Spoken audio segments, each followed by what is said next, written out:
From Thelma and Louise to Little Women to Bull Durham, and I mean, so many more. Oscar winner Susan Sarandon is easily one of the biggest names in acting. She's also very big into activism, most recently taking part in a new campaign called Power to the Patients. And Susan is joining me now. Susan, so good to see you. How are you? Great. I mean, New York is absolutely at its best right now, Yeah. just breezy and beautiful. And so I'm very happy. Yeah, I Thanks. mean, I think that a lot of people had different experiences during quarantine. How was this past year for you? Because I talked to Cherry Jones and I'm like, what have you been doing? She's like, I've been knitting pot holders. Well, I've brought my album game next level. Awesome. I've done so many albums for my kids. I've been stealing things off of, that they post, and Brian, makes them up for me. And then I've been working on albums. But I spent the first almost 3 months in the city. Yeah. Felt as a New Yorker, I didn't want to go. And certainly now we know so much more that Mhm. people have different ways of coping. But I found that except for missing my kids terribly, and my daughter had a baby on March 13th, so he was a Ah, real COVID baby, that I was okay. I had never had a period where I didn't work in my life. And yeah. so it was an adjustment, but a kind of a good adjustment to have nothing that I was really expected to do, either as a Yeah. mother or as a working woman outside the home. And I also realized I'm definitely an introvert. Being by myself inside and everything was okay. And Yeah. then eventually, my boys drove from different places, and we met in the country, and I spent the next number of months there with them, and that was very nice to have that kind of time and garden. And so, I mean, we were very blessed. Everyone made it through pretty much unscathed Yeah. physically. And yeah, so I think that it was politically just a very interesting time to Yeah. have everything paused, where we could take in information that we really hadn't had time Yeah. without school and sports and entertainment. It was pretty interesting, and I think Yeah. very valuable time to really be able to pause and take note of some things that we hadn't been really paying attention to. So Yeah, I totally agree with everything you're saying. It was almost like a welcome respite to kind of get back to the base of who we are as human beings instead of all the clutter and the noise that we hear on a daily basis. So I'm glad you had that experience and it was positive. I think it really made us appreciate essential workers, Hmm. that held it down for us. It really held the country Yeah. together. That was a first. And also, I'm sure most of the mothers that were schooling at home just really have a big thank you to teachers. That Yes. very Yes. trying and tough. And so, yeah, I think that that's a newfound appreciation too. Yeah. Yeah, I have three young ones at home. So and I have 9, 7, and 4. And so I'm still alive. But I mean, Tough. I don't know what's yeah, worse, if you have a bunch of teenagers whose I don't hormones know either. are just making them crawl the walls and they have to isolate, or whether or not, I mean, people that found a way to have pods of friends and kids Yeah. were very fortunate. And of course, we were fortunate if to have savings. People that lost their jobs, that was really really tough. Yeah, and luckily things are starting to get back to normal. But a new normal, I think we've all learned something this past year, which has been great. And you're helping to educate people as well with this Power to the Patients campaign. Can you tell us a little bit about it and what motivated you to lend your voice to it? Well, I'm all about transparency so people can make decisions. And I in January, something passed which said that hospitals have to tell you ahead of time, what your procedure is going to cost. And the thinking behind that is that you could then shop around and make sure that there aren't any of these hidden costs. Because, of course, with insurance, even with insurance, you go in to have something done. And if you have the luxury of being able to comparatively price, you get all these hidden costs, and Yeah. even with your insurance. And so until the day comes where we have single payer, I mean, this takes care of those people who can afford that. It doesn't help people who are uninsured, but at least it helps those people who now understand, hopefully, if they see the PSA, that they have a right to know ahead of time what it's going to cost them when they choose to have something done. And, there's so much anxiety anyway when you have to go through Yeah.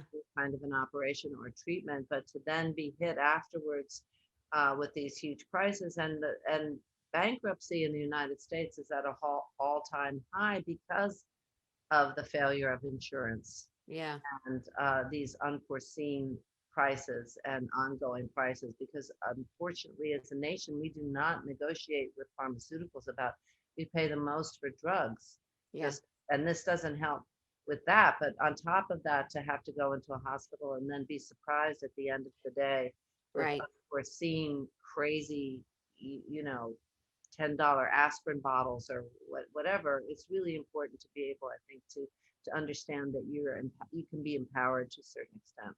Yeah, and the word that I picked up there that I was thinking throughout this whole thing is the surprise. I know my mom has had surgeries, and then you get the bill after and she's like, I have insurance. I can't believe that this is what I'm hit with. So it's so important. And obviously healthcare is at the forefront of everyone's mind right now. So what do you hope people take away when they see the PSA and what they do, what actions they take? Well, the hospitals aren't really coming forward with the information, so you have to ask. So I guess the first step is just telling people, I didn't know about this law that was passed in January, and no one is going to go out of their way to tell you about it Right. from Yeah. the pharmaceutical industry or the insurance industry. So I think the important thing is just to know your rights, and then of course in the long run, I'm a huge proponent for single payer or Medicare for all, so that everyone can have insurance, because I don't believe healthcare should be for profit Yeah. anywhere in prisons or education.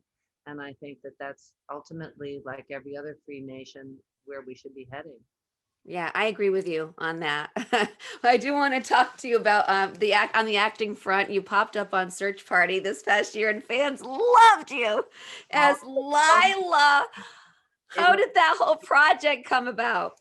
just, they just asked me, and I knew Alia, I didn't, and I knew Cole, um, but I was floored by how funny it was, and just the process. They're such nice people, and they couldn't have been. You have to work so fast when you're doing something like that, and but I felt very welcomed, and I had a blast. I'm sorry I'm not in the next season. They couldn't find a way for. Oh no! I know, I was very disappointed, very, very disappointed. So Ah, I and I don't. thought, and I heard that you didn't keep any of the stuff because you thought, well, I'll give it back because then they'll give them a reason to have me back because my clothes are still Yeah, there. I mean, I really did enjoy myself. And that was right just as everything closed down. We finished Ugh, filming, so I was very, very lucky. But I got to say, driving around that in that car in a circle was very nauseating. Don't ever get stuck on a roundabout, because yeah, very difficult to keep your stomach in line when you're going faster on a roundabout. It was pretty funny. But yeah, all of those, John, and they're so wonderful and they're so good, yeah.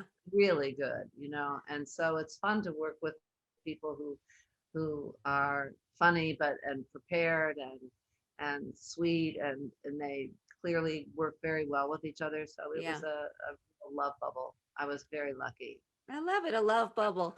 And a lot of people talk about the wardrobe because it's pretty fantastic, but also there's so much of it, right? So did you have any favorite looks? Like things you're like, I'm gonna take this into my own life and No, I don't take the fur idea. I mean, like, I loved just that it was so. I knew that if I was going to be running around, I couldn't be wearing high heels. So yeah. that's the one thing that I was practical about. That I was going to be in something, and the boots turned out great, but the furs were crazy. And fabulous. But that's the great part about being an actor. You Yeah. can do things that you're not held responsible for. You can be very daring Yeah. in a lot of ways, and you're beyond, at least as the character, uh Yeah.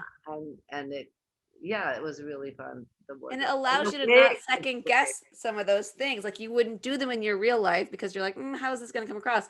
But since you're somebody else, you can pull it off and have fun with it. I imagine that is so Oh, much fun to she do. just does the worst things, and she's so insensitive, and racist, and he doesn't, you know, her bubble is pretty interesting. I mean, she's really a horrible person, but I think she doesn't even know that she is, you know, she Yeah. doesn't even get it.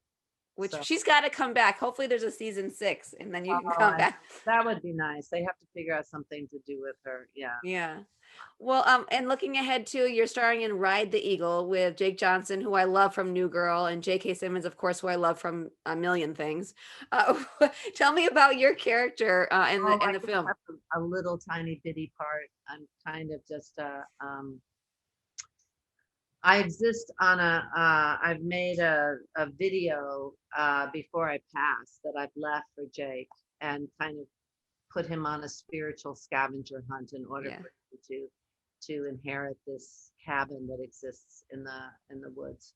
And so you don't, yeah, I'm just kind of a little bit of a blip, but it was fun. That was also done just at my house during the COVID in the country. So I was able Oh to. my gosh. Yeah. It was nice to be able to do some things from home, I imagine, this past year. But what is it that you look for in a script at this point? Is it something, is it a timing thing? Is it a character thing? Is it a who's involved in the project thing? Well, that's a good question, and you've named most of them, and although you don't usually get all of them. I mean, it's so much easier since I'm not taking into consideration school schedules and small kids because I Yeah. could always drag my kids around with me all the time until they became really older and able to give a good argument why they didn't want to go. And then they wanted me to go by the Yeah. time they were older. So all of those things figured in, you know, but and most of all, just to have fun. I mean, and to be able to have something to talk about in the junket that you care about, that you won't go crazy after 5 days of, you know, questions. Right. But I think, you know, if you're lucky enough to have a great director and a script that you really care about, but sometimes you get a great script and an untested director. Yeah. You certainly want to work with people you want to work with. Yeah. And that is really important. And now, like, I'm going to do something in the fall, and I was really happy because it's going to film within 40 minutes of New York. So Great. I won't be, you know, that's always a plus when I Location factors in. location and I'd be near my grandkids and you know my one son, and so that's really important. And it's Diane Keaton, I've worked with her before. Don Johnson, I've worked with him before. And Ted Danson, who I don't know but I hear is great. So Yeah. when I read the script I just thought, well, this could be fun. She's another really horrible person. uh Why do they keep giving you these roles? why do I keep taking them? Well, because I Yeah, what does that say? it just says that it's so much fun to be bad, more than Yeah. it is to be Sister Helen. You know that Yeah.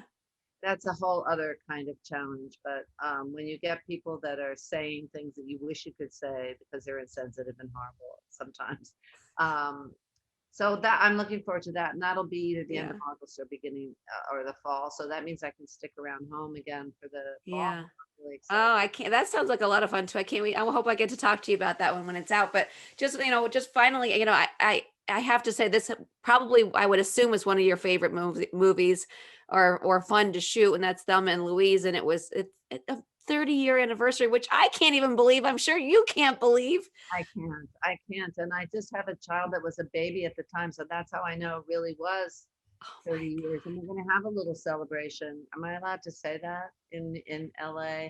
I can't go into it, but Gina and I are going to get together to, you know, for a ride together. So I'm looking oh forward my God. to it. We kept in touch, and yeah, it should be a fun time. When was the last time that you saw that front to back? Because for me, it was in the last year. Um, the time when I saw it all the way through was in Cannes. They had an outdoor screening in Cannes, and that Gina and I both attended for another anniversary. So it must have been at least 5 years ago. I don't remember. And I was just going to introduce it and stay for a few, and I got totally sucked in. I was in Love my it. pajamas and a chair, and I. It's so beautiful, you know, the way Yeah. that Ridley shot it, and that, and because it's on film, that I really enjoyed it. You know, every time I see it, it seems different to me. Like I appreciate someone more that I didn't maybe in the beginning, and Yeah. I pick up different things. So that I think that was the last time. Was the Museum of oh MoMA? I think that was after. but we didn't get to see much because we were doing press the whole time. Yeah. So I didn't, we saw the very, very end, but we couldn't watch the movie because we were doing interviews. But it was also in New York at MoMA, the Modern. And Because I that don't was think inside. it was outside. That was inside. Oh, This next one that's coming up is going to be outside too. So that's, it plays really well outside, actually. yeah, I bet it does. I just have to ask you because I have you here. What is your favorite movie that you've ever, do you have a favorite? I'm sure people ask you all the time and it's like picking a child, but Yeah, that's very Sophie's choice. I don't know. I'm trying to think of which ones. I mean, I love The Shape of Water. I loved Her. I tend to, I like fantastical things. I guess there've been, the ones that what you've was, been in, what's your favorite movie? oh, that I've been in. Yeah. Oh. Well, of course, Dead Man Walking because I got the property and developed it, and because it ended up, Sister Helen and I are still very close, and that movie still has people talking about an issue of something that needs to be talked about. That I'm very proud to have produced that and found that and get started in that. I do love Thelma and Louise. I love White Palace. My experience with Jimmy Spader. I like what that one's about too, although it's not as popular. I don't know. They're all so different. They're I'm also different and so good. having I love Bull Durham too. Oh, oh, of course, Will Durham. oh, love that Yeah, movie. I'm a big, big fan of. It very rarely is there a film that there aren't a lot of rewrites and that turns out kind of what you imagined and or it turns out better than what you imagined. Yeah. So many people are involved. There's so many ways for it to go bad. And I have to say, Bull Durham, and I was Ron's first direction, acting as a director, and Kevin was so generous. And of course, I met Tim. But I think that the spirit of that movie and what it's about and everything really holds up and, was iconic. And that was the first character I played that I wasn't overqualified for. She really was a fun, big, complicated, Yeah. independent kind of gal. So that's very dear to my heart. Yeah. Yeah. Well, I thank you so much for taking the time and chatting with me today. For more information, head to powertothepatients.org to find out more. And Susan, thank you so much for taking the time and stay well, stay safe. You And too. hopefully I see you in the studio next time. Right. I hope so too.